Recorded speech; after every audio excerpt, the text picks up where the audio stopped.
Iman. Percaya, yakin, at-tasdiqul qalbiyyu.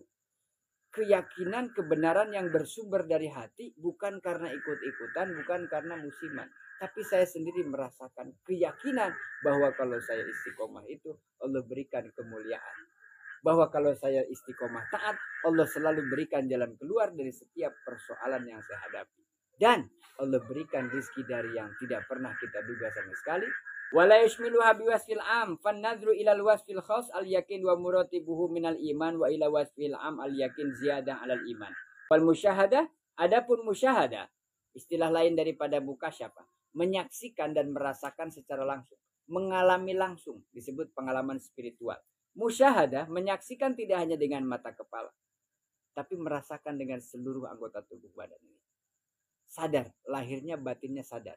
Menikmati apa yang Allah anugerahkan, tidak hanya bibirnya bilang alhamdulillah ya Allah gitu. Makanya gini, saya mau ambil hikmah satu saja contohnya. Orang sholat mau ibadah itu adalah tanda bahwa dia bersyukur. Bersyukur atas apa? Atas sehat, Pak. Kita rinci. Sehat, tapi nggak digerakkan mau sholat. Nggak bisa kan?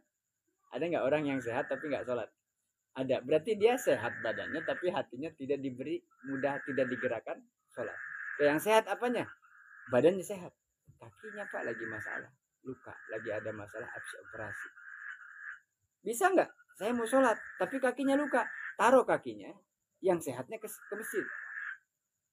Pala saya pusing Pak, taruh palanya di rumah, badan yang lain sholat ke masjid. Nanti orang bubar di masjid. Bapak lagi pusing, iya, ya udah pusing aja Pak, mudah-mudahan cepat sembuh. Tapi sholat yuk, nggak bisa Pak lagi pusing, taruh palanya. Yang pusing pala, nah taruh palanya, Bapak ke masjid. Yang sakit apa tangan, taruh tangannya. Yang lain enggak kan, nggak sakit, ya udah yang lain ke masjid. Nah karena sholat itu semuanya harus hadir, artinya apa? Orang sholat itu berarti sudah tunduk kepada Allah. Apanya yang tunduk? Tiluhur sausap rambut, dihadap seisap dampak. Datang badannya datang. Badannya datang kan? Misalnya dia jauh pakai motor, motornya ikut gak? Ikut sholat ke masjid. Ngapain motor? Cuma parkir di masjid. Tapi dia nanti disaksikan ya. Dari mana motor? Dari beli.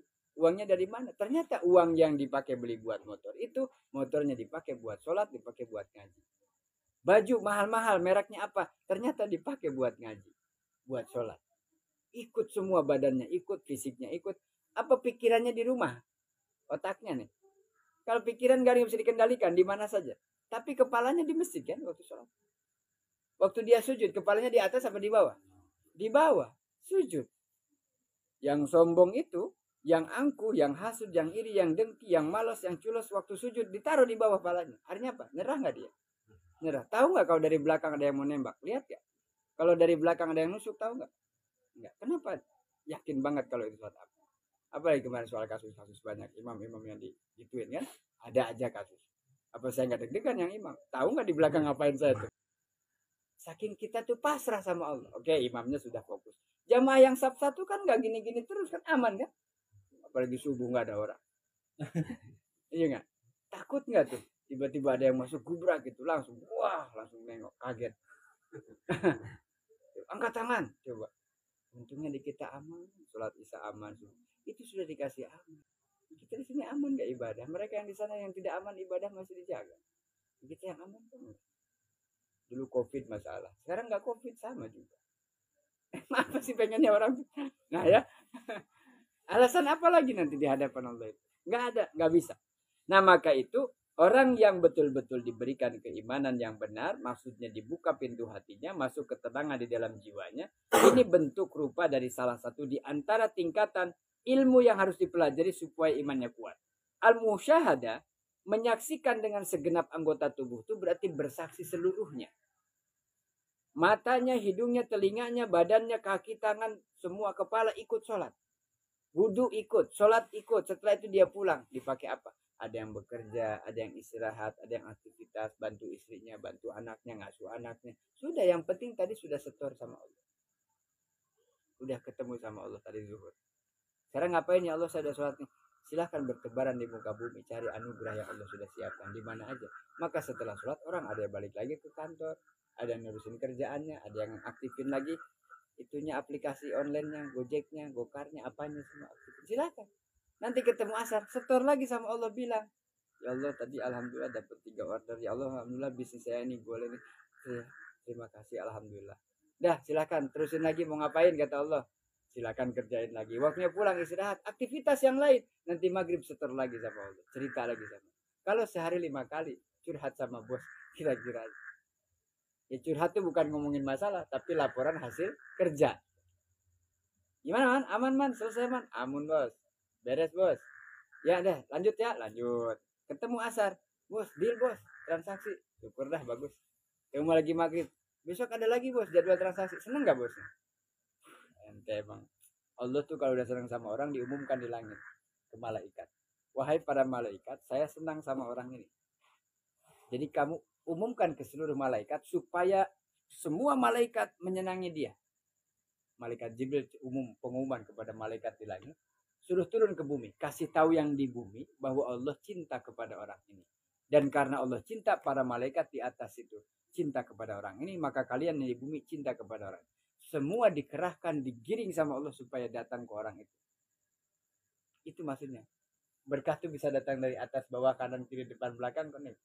Kok orang cenderung ke situ, datang. Siapa yang memviralkan? Adapun kemudian musyahadah wasful khosfil yakin wa huwa ainul yakin. Nanti ada lagi disebut ainul yakin. Wa fi ainul yakin wasfun. Dalam bahasan ainul yakin, ain itu mata, pandangan, yakin keyakinan. Keyakinan yang berdasarkan pandangan. Hati, pandangan mata. Yakin gak kalau langit ini kuat? Yakin. Apa tandanya? Bukankah bapak-bapak yang tukang itu kalau lihat dinding kan lihat fondasinya, lihat tiang-tiangnya, Pak ini kurang tiang sini, kok bisa ngomong gitu? Kenapa? Atas kan lebih berat, kok bisa ngukur dia? Sekarang yakin gak langit ini kuat? Apa alasannya? Kok yakin banget? Apa nggak ada rentak-rentak gitu? Tiangnya mana? Aman Pak, langit gak akan runtuh. Kan gak ada tiangnya, masa abang yakin banget? Orang rumah gak ada tiangnya kita khawatir. Satu aja tiangnya bengkok, udah panggil tukang. Langit kagak ada tiangnya dari awal, biasa aja. Kenapa? Sebab yang bikinnya yang maha kuasa, yang tidak bisa dijangkau oleh akal siapapun. Nah, bisa nggak keiman itu sampai seyakin itu? Ada nggak orang yang nggak ibadah dikasih rezeki sama Allah lancar? Ada nggak? Ya logika kita, masa kita ibadah gak dikasih? Ada nggak? Tinggal soal keyakinan loh masalahnya.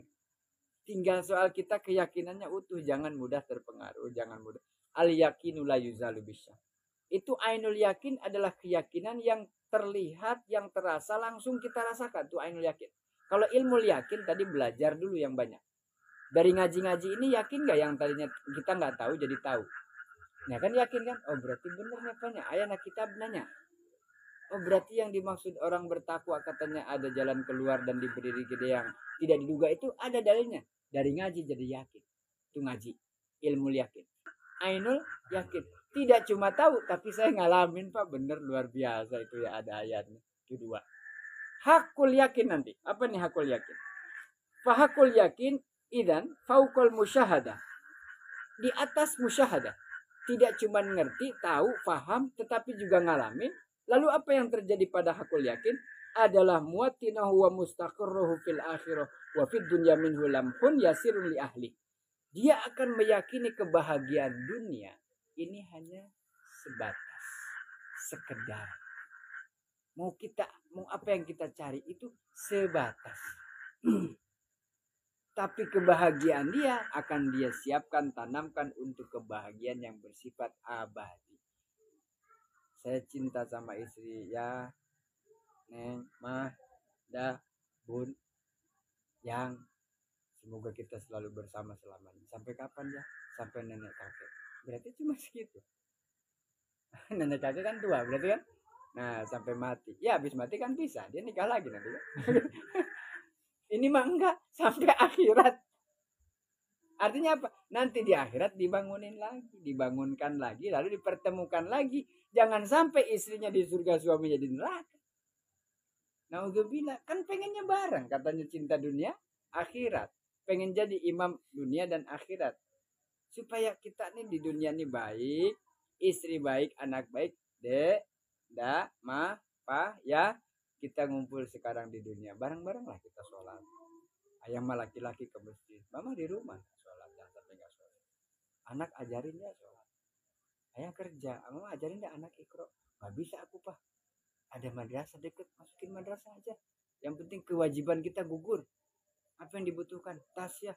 Ini ya. Itu orang tua. Bapak-bapak yang beli nyari tas. Beli kerja ngojek apa aja. Itu jadi pahala karena niatnya buat anak ngaji. Dah gitu.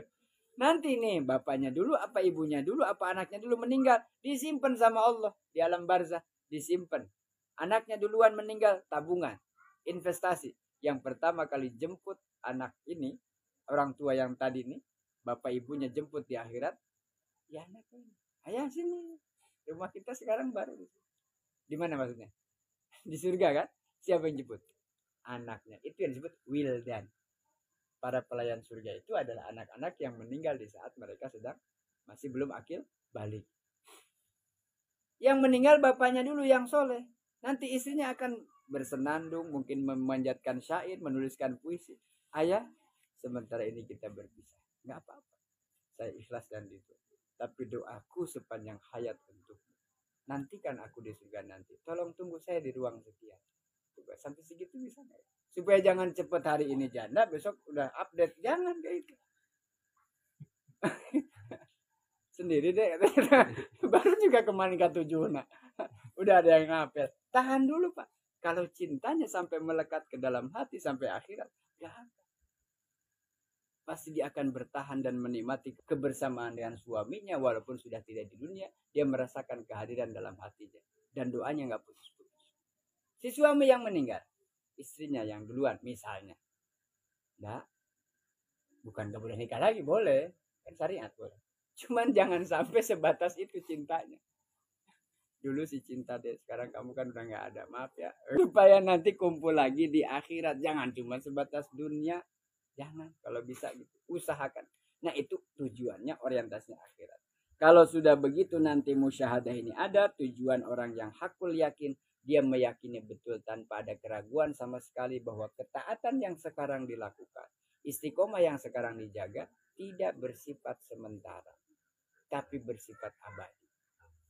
Itu yang dimaksud kita pelajari 3 hal. Ini baru apa ya, kisi-kisinya, bahwa ilmu yakin ini kisi-kisinya. Ainul yakin ini kisi-kisinya. Hakul yakin ini kisi-kisinya. Kalau dibahas kan lama. Itu. Wallahu alam al-Fatihah.